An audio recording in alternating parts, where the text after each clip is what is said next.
Extracting cooling channels from your mold and getting them set up correctly for simulation can take a lot of time. But with Moldex3D's new interface and toolset, designing and organizing your cooling circuits is now much faster and a whole lot easier.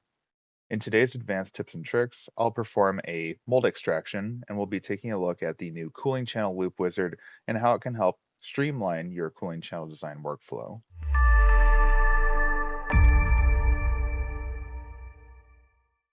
All right, so here's our mold assembly. I'm just going to go in and extract my runner system and assign my part geometry accordingly.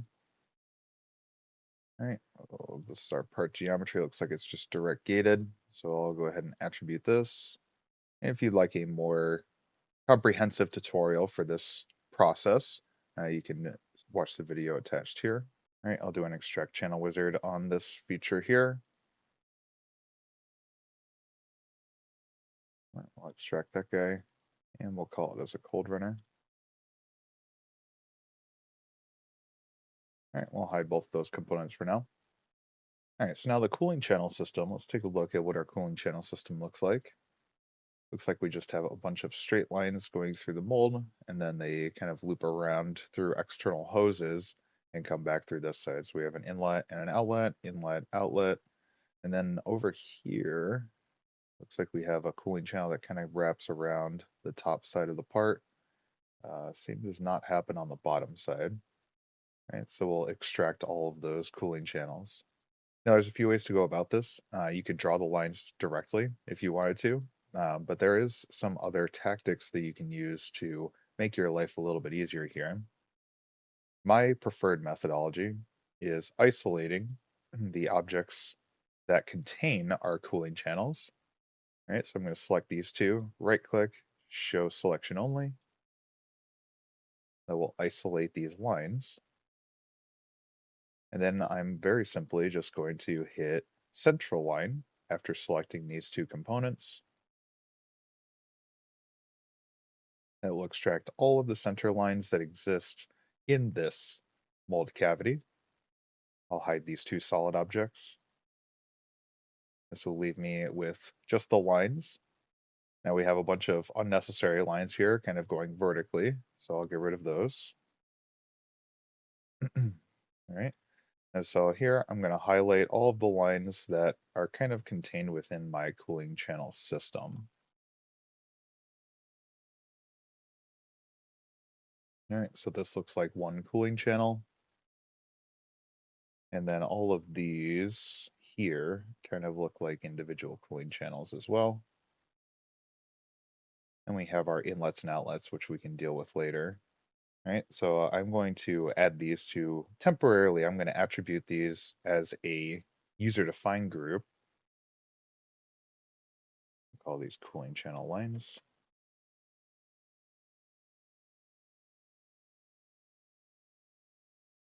We can turn those off temporarily. And then the rest of these we can actually just get rid of. I'm just going to highlight all of these and delete them to get rid of all that unnecessary information. Now we do have one more thing that we need to worry about, and that's the hoses that go external to the mold. Then we'll bring back all of the rest of our mold. I'm going to isolate just the hoses here. Right click, show selection only. And I'm going to do the exact same thing. So I'm going to extract center line from these components, central line, right? And that will extract the center lines from these hoses. Right. Once again, I can hide these and I'll attribute these guys under that same cooling channel lines user-defined group. Excellent. So now we have our cooling channel circuits extracted as lines. And once we have our cooling channel circuits extracted as lines, now we can use the cooling channel loop wizard. All right, so I'm going to go to the model tab. First things first, I'm going to create a mold base, which is just going to encapsulate everything. That's just a requirement to use the cooling channel loop wizard. Right? We'll interact with the mold base a little bit later on. Right, and then I'm going to go into, after hiding the mold base, I'm going to go into the loop wizard. Right, and this will allow me to create a bunch of objects or merge a bunch of objects together.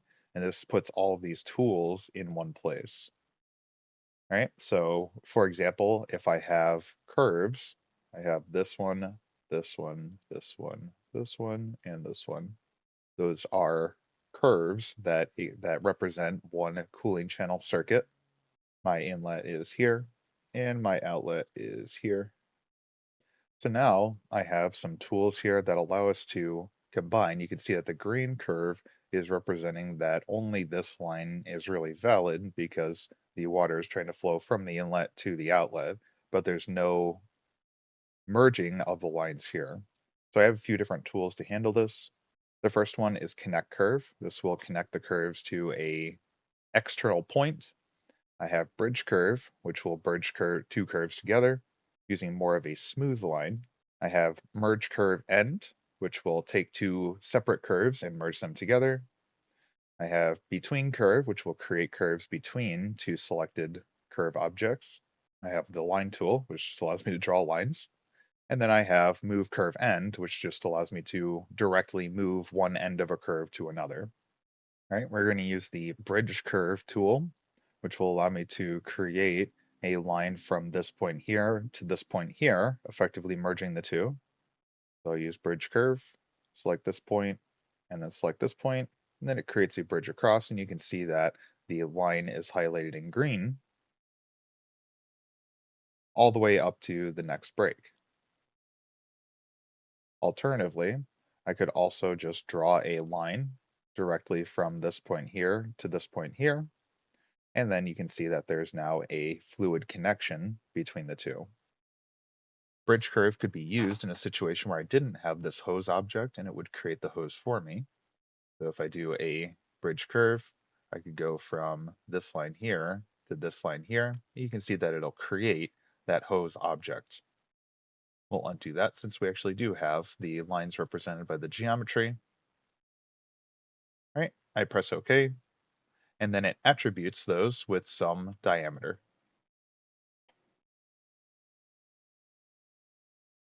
All right, we can see that there's a duplicated line left over. And so I can remove that since my circuit is fully attributed now. And we're going to deal with that in a slightly different way in the next circuit.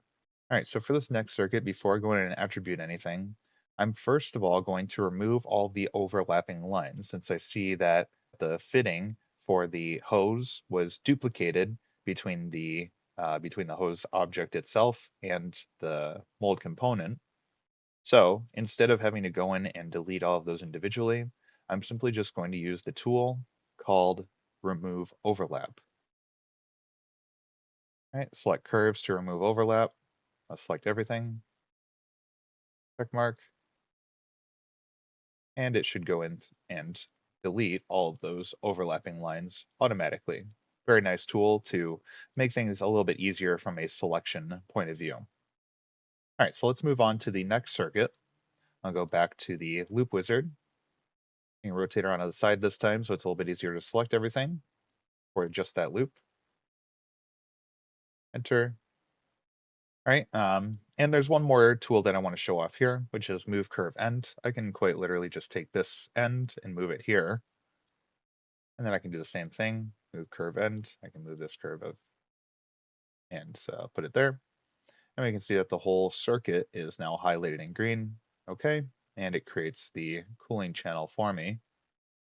All right, now it is trying to attribute all of these lines using the mold geometry that it was extracted from. But if you wanted these lines to be all the same diameter, then you can quite simply just go in and attribute them. You can either select them from the model tree or you can select them individually from the modeling window, attribute, and then we can just say, I want all of them to be 9 millimeters, press enter, and close.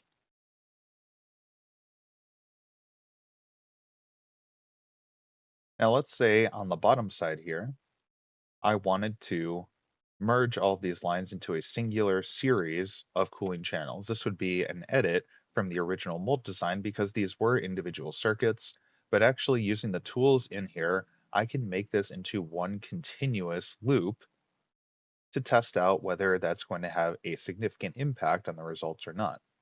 So I can use the loop wizard. I can select all of these lines, check mark,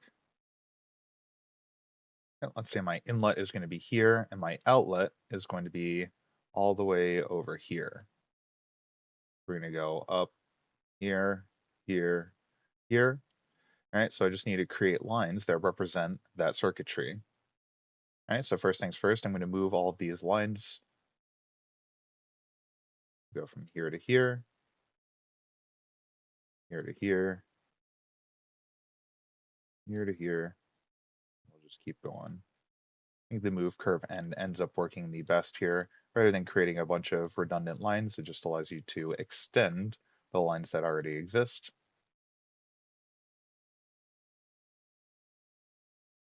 All right, so we can see the green is already created up to here. So I just need to create bridges across.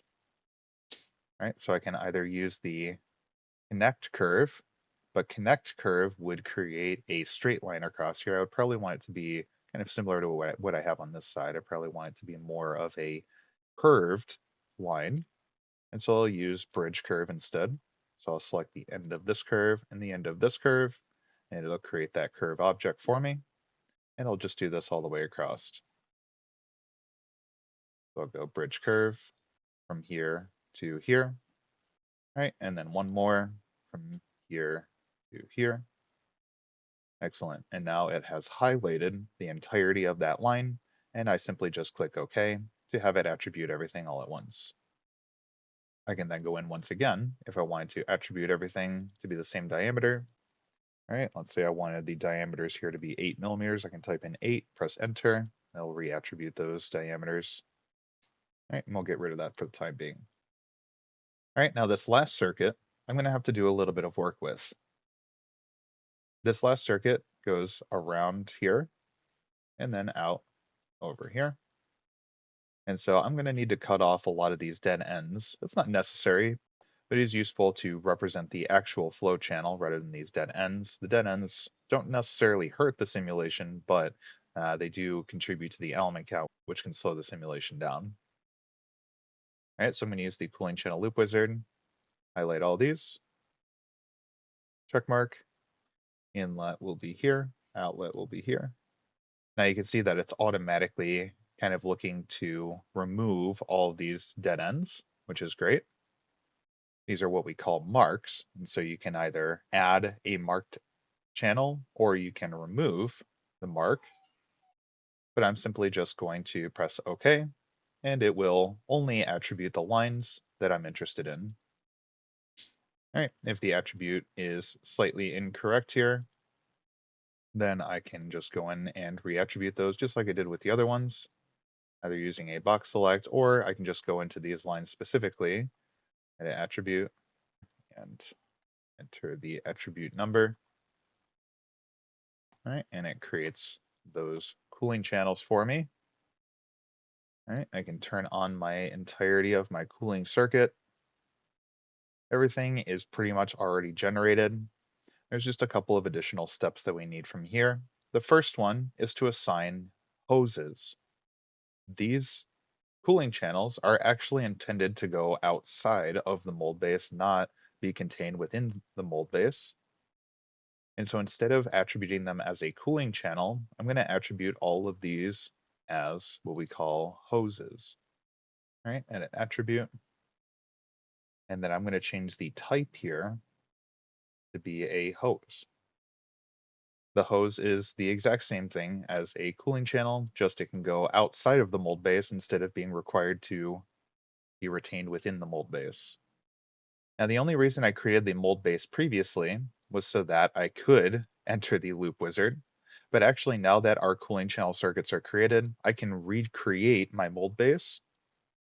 I'm going to delete my original one, and then I'm just going to hit the mold base wizard again, and it will now respec the size of the mold base to be representative of the cooling channel circuits that I've entered. I could edit the height dimensions of the mold base, but the length and width, the cross-sectional parameters of the mold base should be set properly based on the new cooling channel inlets and outlets and based on where the hoses are specified. Bring back the part in the runner. It looks like there's a little bit of editing that I need to do to the runner, so we'll do that real quick. I'll go to check geometry. And in check geometry, we have a couple of quick tools that allow us to delete and regenerate surfaces. So I'll just delete these ones real quick. All right, that deletes those, and then I just need to fill in this face here. So I'll select my surface, and then the curves that represent the surface that I want to generate. All right, and it's quite simply just generates that surface. I'll specify my melt inlet while I'm here. So I will hit specify face, select that top surface, check mark. All right, and we're going to execute one last thing before we move on to meshing, and that is the check cooling system.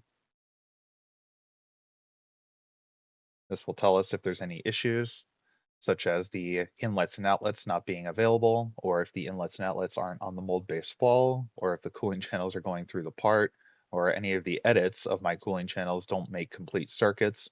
These all will be identified through the check cooling system. However, if you get those green completed circuits in the cooling channel loop wizard, then you shouldn't have an issue. All right, moving on to meshing.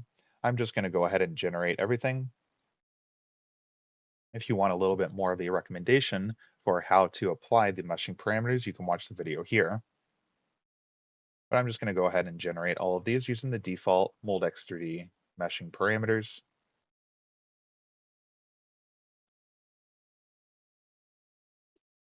All right, it says there's a failure to create the mesh at the gate region. Let's investigate why that might be.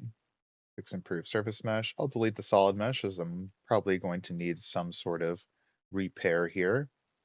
All right, let's see what this interaction between the gate and the part looks like. Okay, it looks like the gate is in fact on the part surface, which is good. All right, let's hide the gate and see if there's any sort of interaction there. Oh, okay, so there's a dimple on the gate surface. So I can quite simply just delete the surface mesh from here, fill in that hole. All right, let's go try to remesh this. It'll go back through generating the part because we had to delete the solid mesh to make that edit. All right, and then it will make the runner once again.